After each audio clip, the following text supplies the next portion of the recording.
Welcome to another Spiritu release. We produce meaningful stories and audiobooks for all ages. Visit spiritu.io for more.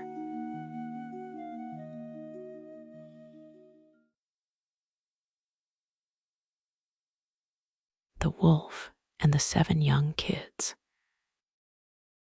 A Fairy Tale by the Brothers Grimm. There was once an old goat who had 7 little ones and was as fond of them as ever mother was of her children. One day she had to go into the wood to fetch food for them, so she called them all round her. "Dear children," said she, "I am going out into the wood, and while I am gone, be on your guard against the wolf, for if he were once to get inside, he would eat you up, skin, bones, and all. The wretch often disguises himself, but he may always be known by his hoarse voice and black paws." "Dear mother," answered the kids, "you need not be afraid. We will take good care of ourselves." And the mother bleated goodbye and went on her way with an easy mind. It was not long before someone came knocking at the house door and crying out, "Open the door, my dear children. Your mother is come back and has brought each of you something." But the little kids knew it was the wolf by the hoarse voice. "We will not open the door," cried they. "You are not our mother. She has a delicate and sweet voice, and your voice is hoarse. You must be the wolf." Then off went the wolf to a shop and bought a big lump of chalk and ate it up to make his voice soft. And then he came back, knocked at the house door, and cried, "Open the door, my dear children. Your mother is here and has brought each of you something." But the wolf had put up his black paws against the window, and the kids, seeing this, cried out, "We will not open the door. Our mother has no black paws like you. You must be the wolf." The wolf then ran to a baker. "Baker," said he, "I am hurt in the foot. Pray spread some dough over the place." And when the baker had plastered his feet, he ran to the miller. "Miller," said he, "strew me some white meal over my paws." But the miller refused, thinking the wolf must be meaning harm to someone. "If you don't do it," cried the wolf, "I'll eat you up." And the miller was afraid and did as he was told. And that just shows what men are.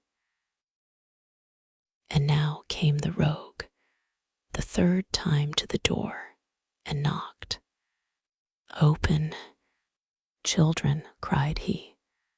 "Your dear mother has come home and brought you each something from the wood."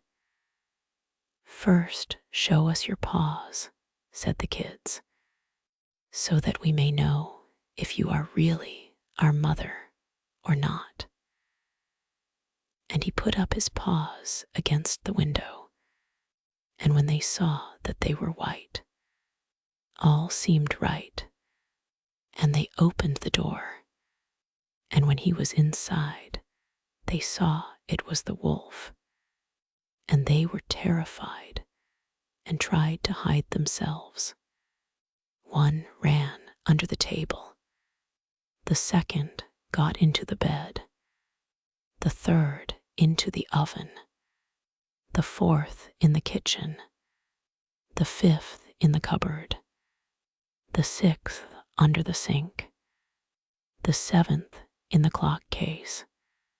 But the wolf found them all and gave them short shrift. One after the other he swallowed down, all but the youngest, who was hid in the clock case. And so the wolf, having got what he wanted, strolled forth into the green meadows, and laying himself down under a tree, he fell asleep. Not long after, the mother goat came back from the wood, and, oh, what a sight met her eyes! The door was standing wide open. Table, chairs, and stools, all thrown about, dishes broken, quilt and pillows torn off the bed. She sought her children. They were nowhere to be found. She called to each of them by name, but nobody answered until she came to the name of the youngest. "Here I am, mother," a little voice cried. "Here, in the clock case." And so she helped him out, and heard how the wolf had come and eaten all the rest. And you may think how she cried for the loss of her dear children. At last, in her grief, she wandered out of doors, and the youngest kid with her. And when they came into the meadow, there they saw the wolf lying under a tree and snoring so that the branches shook. The mother goat looked at him carefully on all sides, and she noticed how something inside his body was moving and struggling. "Dear me," thought she, "can it be that my poor children that he devoured for his evening meal are still alive?" And she sent the little kid back to the house for a pair of shears and needle and thread. Then she cut the wolf's body open, and no sooner had she made one snip than out came the head of one of the kids, and then another snip, and then one after the other. The 6 little kids all jumped out alive and well, for in his greediness the rogue had swallowed them down whole. How delightful this was! So they comforted their dear mother and hopped about like tailors at a wedding. "Now fetch some good hard stones," said the mother, "and we will fill his body with them as he lies asleep."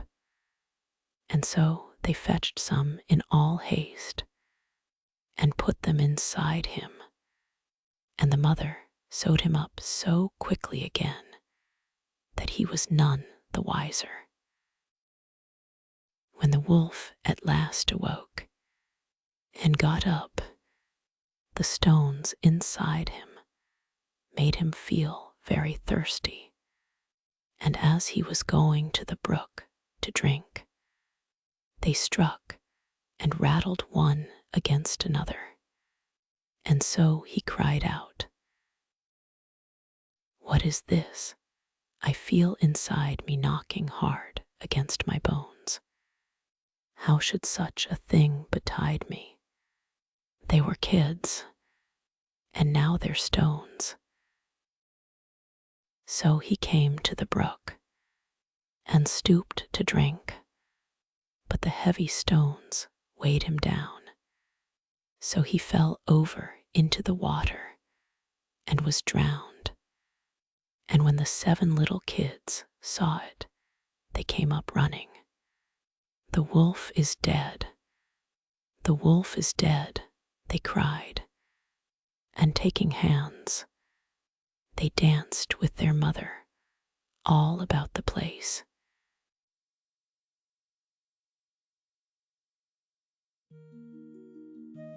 We hope you enjoyed this Spiritu release. Find us on spiritu.io for more meaningful stories and audiobooks.